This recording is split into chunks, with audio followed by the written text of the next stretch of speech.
نحمدہ و نصلی علی رسولہ الکریم اما بعد 28واں پارہ سورہ حشر شروع ہو رہی ہے۔ ابتدائی 2 آیات۔ اعوذ باللہ من الشیطان الرجیم بسم اللہ الرحمن الرحیم سبح للہ ما فی السماوات وما فی الارض وهو العزیز الحکیم هو الذي أخرج الذين كفروا من أهل الكتاب من ديارهم لأول الحشر ما ظننتم أن يخرجوا وظنوا أنهم مانعتهم حصونهم من الله فأتاهم الله من حيث لم يحتسبوا وقذف في قلوبهم الرعب يخربون بيوتهم بأيديهم وأيدي المؤمنين فاعتبروا يا أولي الأبصار صدق اللہ العظیم۔ اس صورت کا گزشتہ صورت کے ساتھ ربط اور جوڑ تعارف میں بیان کیا گیا ہے، اور یہ جو قصہ ہے بنو نذیر کا، اس کو الگ سے 2 حصوں میں غزوہ بنو نذیر کے عنوان سے بیان کیا گیا ہے۔ سورت کے آغاز میں اللہ تعالیٰ کی پاکی کا تذکرہ ہے کہ آسمانوں میں اور زمین میں ہر چیز اللہ کی پاکی بیان کرتی ہے، کچھ زبان حال سے، کچھ زبان قال سے۔ ایک زبان ہوتی ہے بولنے والی، اس کو زبان قال کہتے ہیں اس لیے کہ یہ قول کرتی ہے، بات کرتی ہے، اور ایک زبان حال ہوتی ہے کہ انسان کی یا چیزوں کی حالت بھی تو کچھ بتاتی ہے۔ ایک انسان ایک حلیے میں آتا ہے، اس حلیے سے پتہ چلتا ہے کہ یہ کون سے مذہب سے تعلق رکھتا ہے، تو اس نے بول کر تو نہیں بتایا، لیکن اس کے حلیے سے اندازہ ہو گیا کہ یہ مسلمان ہے، کسی کے حلیے سے اندازہ ہوا کہ یہ ہندو ہے، کسی کے حلیے سے اندازہ ہوا کہ یہ امیر ہے، کسی کے حلیے سے اندازہ ہوا کہ یہ غریب ہے۔ تو یہ حالت بھی تو بہت کچھ بتاتی ہے، تو اس کو زبان حال کہتے ہیں۔ تو دنیا کی چیزیں زبان حال سے بھی اللہ کی پاکی بیان کرتی ہیں، زبان قال سے بھی۔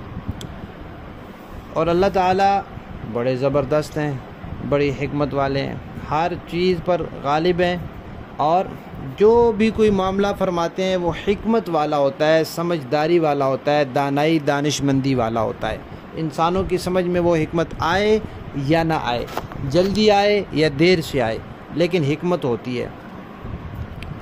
اب یہ صفات ذکر کر کے کہ اللہ قادر ہے، غالب ہیں، اور یہ کہ حکمت والے ہیں، فرمایا کہ اللہ نے ہی یہودیوں کو نکالا ان کے گھروں سے، جہاں وہ آ کر آباد ہو گئے تھے بنو قریظہ والے، وہاں سے اللہ نے نکالا۔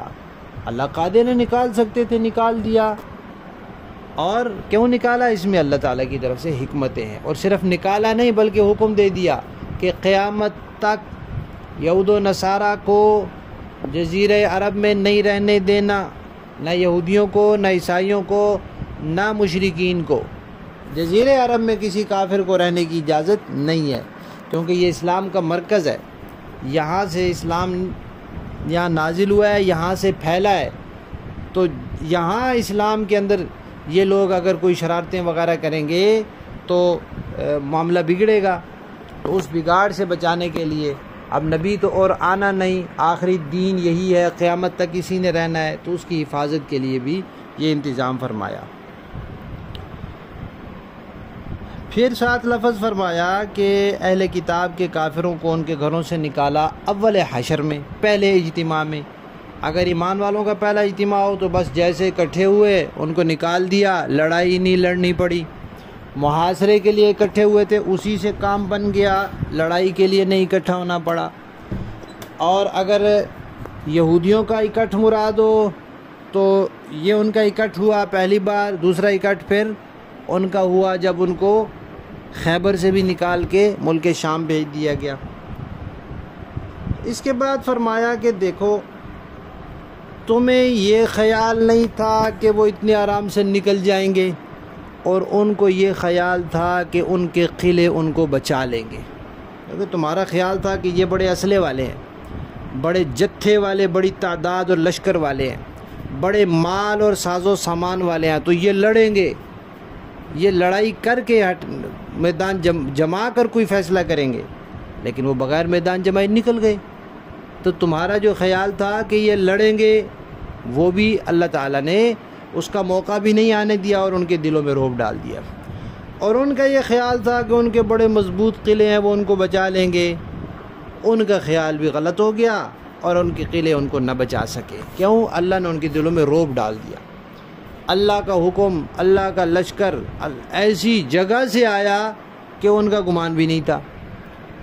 اور پھر جب ان کے لیے فیصلہ ہوا کہ بھئی یہاں سے جاؤ، اسلحہ نہیں لے کے جا سکتے، ہتھیار نہیں لے کے جا سکتے، اس کے علاوہ جو کچھ لے کے جانا لے جاؤ، تو وہ اپنے گھروں کی چھتیں اکھاڑنے لگے، کھڑکیاں دروازے اکھاڑنے لگے کہ ہم وہاں جا کے جہاں بسیرا کریں گے وہاں گھروں کے لیے ضرورت پڑے گی، اور یہ بھی کہ بھئی مسلمانوں کے ہاتھ کیوں چھوڑیں۔ تو خود ہی اپنے گھروں کو برباد اور ویران کرنے لگے، چھتیں اور دروازے اور کھڑکیاں اکھاڑ کے۔ اور پھر مسلمانوں نے بھی ان کا ساتھ دیا کہ ٹھیک ہے اپنا سامان اٹھائے اور جائیں یہاں سے۔ آخر میں اللہ تعالیٰ نے فرمایا کہ دیکھو عقل والو، بصیرت حاصل کرو، عبرت حاصل کرو، آنکھوں سے دیکھ کر بھی اور دل سے سوچ کر بھی، کہ کہاں ان کا دنیاوی ساز و سامان اور ہتھیار اور لشکر اور قلعے مضبوط، اور مسلمانوں کی تعداد کم، اسلحہ کم اور ساز و سامان کم، غربت، لیکن کیسے اللہ تبارک و تعالی نے مسلمانوں کو فتح دی اور ان کو شکست عطا فرمائی۔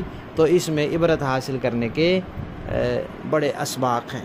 لفظی معنی دیکھیں، سبح پاکیزگی بیان کرتے ہیں، للہ اللہ کی، ما جو بھی ہیں، فی السماوات آسمانوں میں، وما اور جو بھی ہیں، فی الارض زمین میں، وہوا اور وہ اللہ، العزیز غالب ہے، زبردست ہے، الحکیم حکمت والا ہے، ہوا وہی ہے، الذی جس نے، اخرج نکالا، الذین ان لوگوں کو، کفروا جنہوں نے کفر اختیار کیا، من اہل الکتاب وہ اہل کتاب میں سے تھے، کہاں سے نکالا؟ من دیارہم ان کے گھروں سے، لأول الحشر پہلے ہی اجتماع میں، ما ظننتم تمہارا یہ خیال نہیں تھا، ان یخرجوا کہ وہ نکلیں گے، وظنوا اور ان کا خیال تھا، انہم کہ وہ، مانعتہم انہیں بچا لیں گے، حصونہم ان کے قلعے،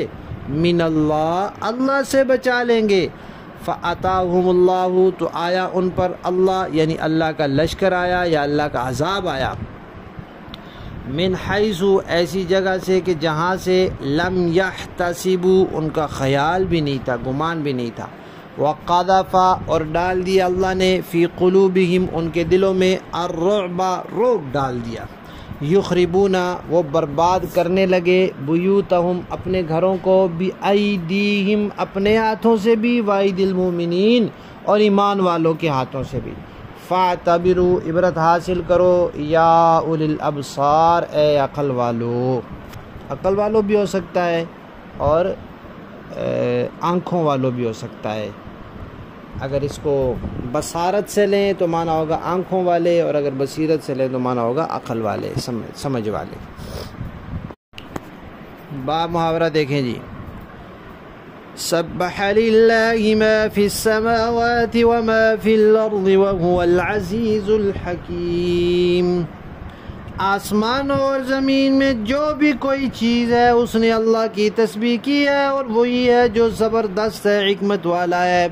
هو الذي أخرج الذين كفروا من أهل الكتاب من ديارهم لأول الحشر، وہی ہے جس نے اہل کتاب میں سے کافر لوگوں کو ان کے گھروں سے پہلے اجتماع کے موقع پر نکال دیا۔ ما ظننتم أن يخرجوا وظنوا أنهم مانعتهم حصونهم من الله فآتاهم الله من حيث لم يحتسبوا، مسلمانوں تمہیں یہ خیال بھی نہیں تھا کہ وہ نکلیں گے، اور وہ بھی یہ سمجھے ہوئے تھے کہ ان کے قلعے انہیں اللہ سے بچا لیں گے، پھر اللہ ان کے پاس ایسی جگہ سے آیا جہاں ان کا گمان بھی نہیں تھا۔